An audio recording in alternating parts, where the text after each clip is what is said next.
Hello, and welcome to the Fueling Creativity and Education podcast. It's summer break here in the US, and that means it's time for another Listen and Learn series.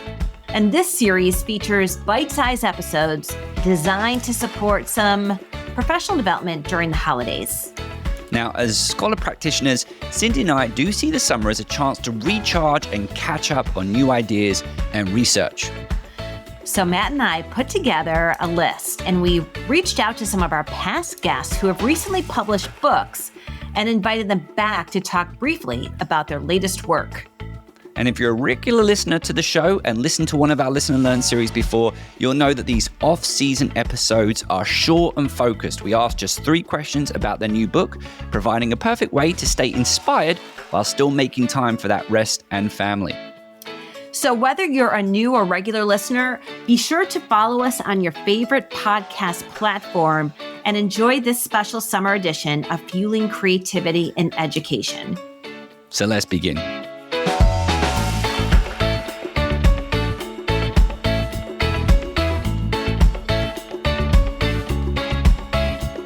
Today we welcome back to the show Dr. Anna Abraham.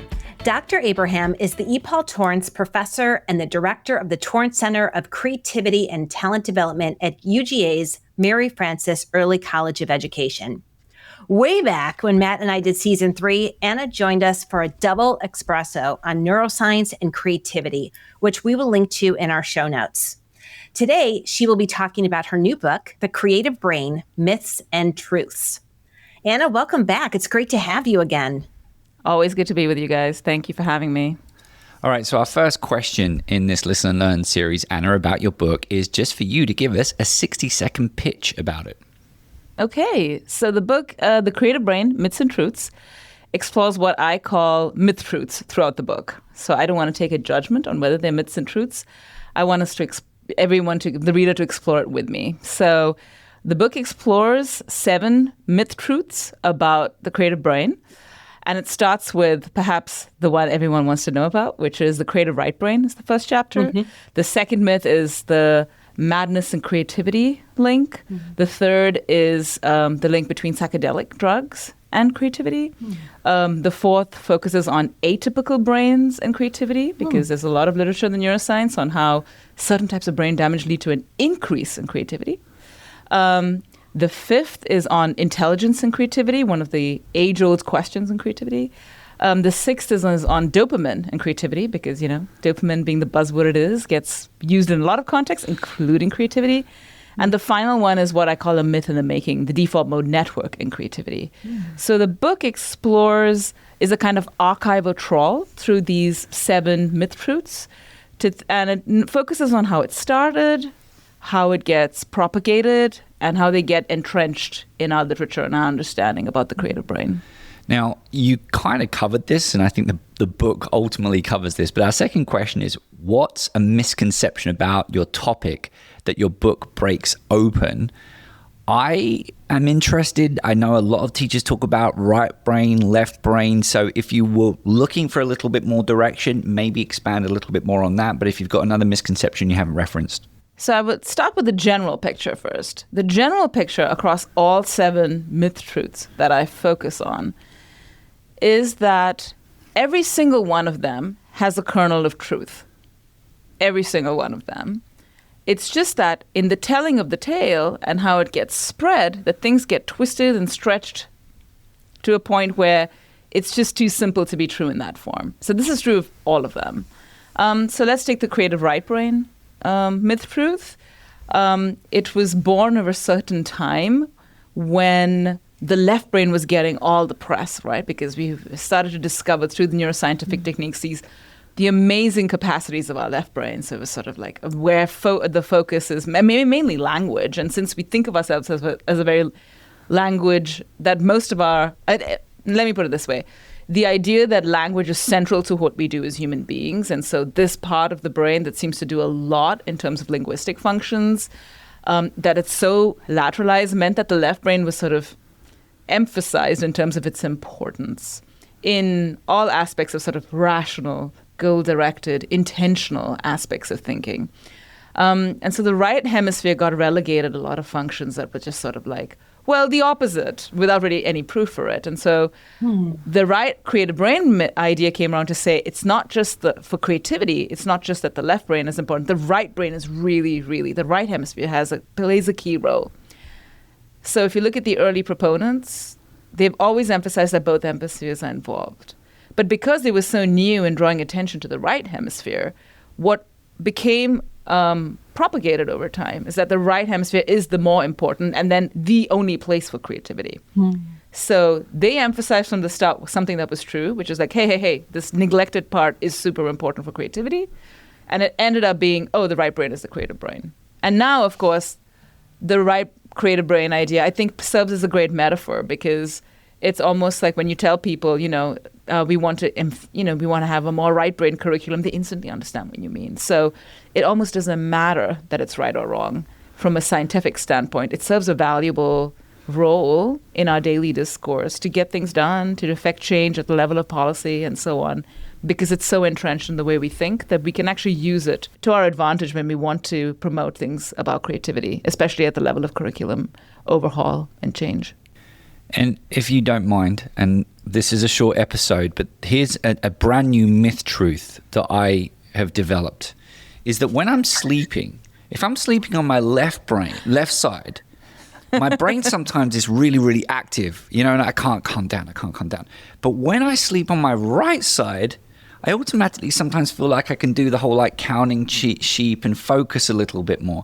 So what's happening there? Am I putting too much pressure on my right brain or left brain? And just so we know, obviously I'm joking around here, but I am curious about that because I do feel like I'm really active one side and less active on the other side at 2:00 in the morning. Yeah, I think you've divulged too much there, Matthew. But okay, let's take it and go with it, right? Now, you're speaking about things that are lateralized, and this is a really well-known finding, not just among humans, but across animal species as well, that we all show preferences in the way that we prefer one limb or the other, one side over the other, and so on. So this is you see it in birds, you see it in horses, you see it in all species. My PhD advisor did a lot of work on lateralization. That's why I was kind of accepted into his lab. He mainly focused on animal cognition. But the whole thing was, why are we lateralized? Is there a systematic sense of it? And he did this great paper a long time ago, in Nature, one of the biggest journals in the world, where he talked about the asymmetries of kissing. He noticed when he was sitting really bored every week, he was at an airport, and he would look at it and look at people greeting each other at airports, and he would note where their heads turning when they're trying to kiss. And he noted that there's an asymmetry in general, that people prefer to tilt their heads towards the right, okay, than the left. And his data set was like a little card in his wallet where he did little tally marks. So this became a Nature paper, right? But essentially what he linked it to was almost from an evolutionary perspective, that right from when we're in mother's wombs, in his case, he was looking at chick data because there's a lot of work on eggs and how chicks essentially, while they're developing, one side gets more innovation. I forget which eye it is, I should remember. But as the chick is developing, one eye is closer to the shell, but the other eye is this way. And it gets more innovation. It starts to develop the hemisphere that receives that light innovation starts to develop in ways in the way that the dark one does not, right?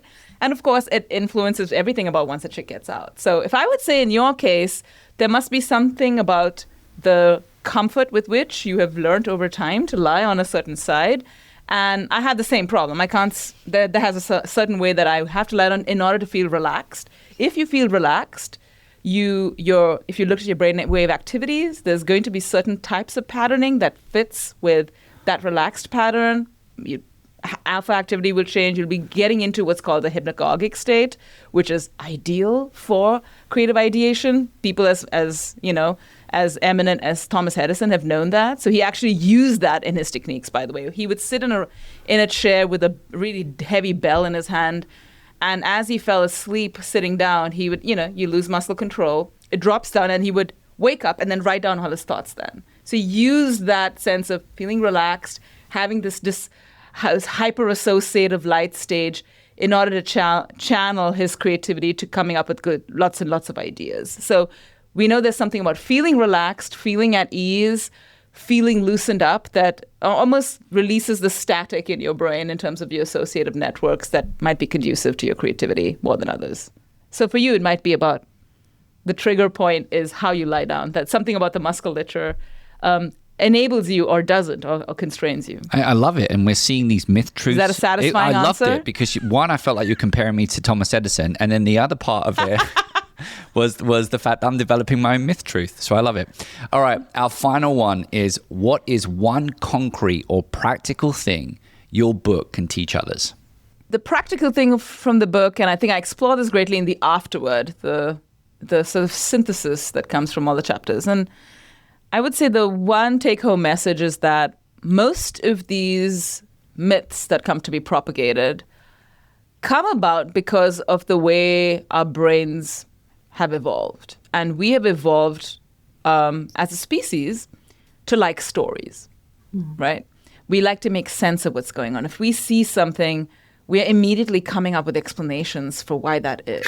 So, you're driving back home and a car has stalled.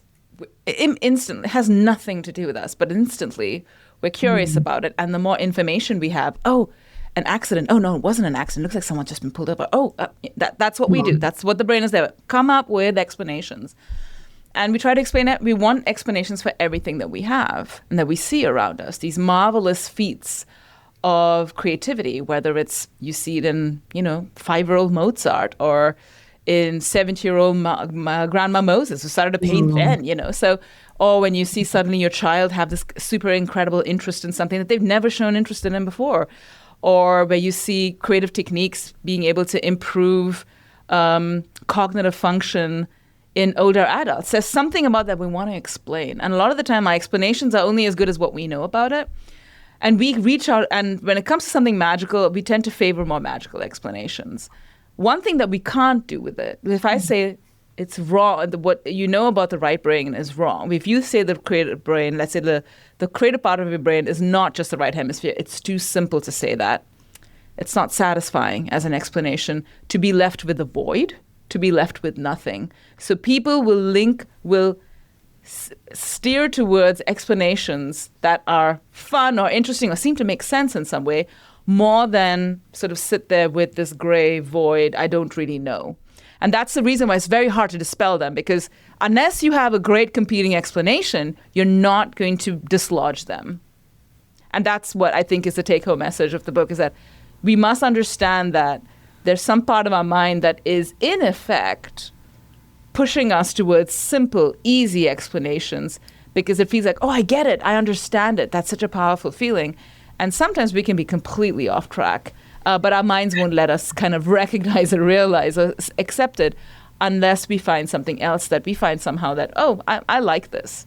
I like this explanation.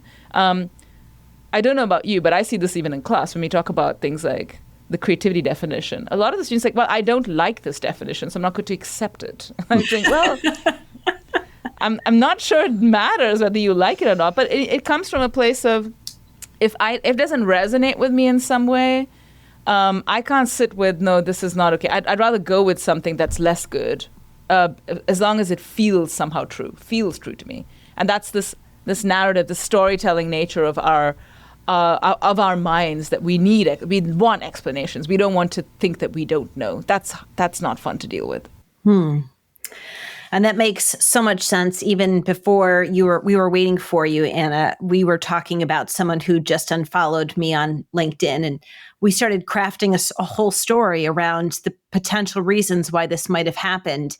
And in all honesty, I think this person could never have been connected with me to begin with, not, this whole scenario that we created. So I think that's both humorous and really interesting, given this was a topic while we were waiting for you to join the call. That's cool. I am so grateful for you sharing those insights and about your book. Is it available in Kindle, Audible? Not in Audible. I don't think they've made an audiobook out of it yet, but I think it is in. It is in Kindle. It is in I Kindle. Think so. It's in Kindle. It okay. is. It wasn't available right at the start in Kindle, but I think by now it has been made available. Yeah, no, Great. It is. Well, We hope you enjoyed the Summer 2025 Listen and Learn episode. Please visit our website, which provides a full list of the books we've covered during the series, with links to the authors' websites and links to where you can purchase their books online.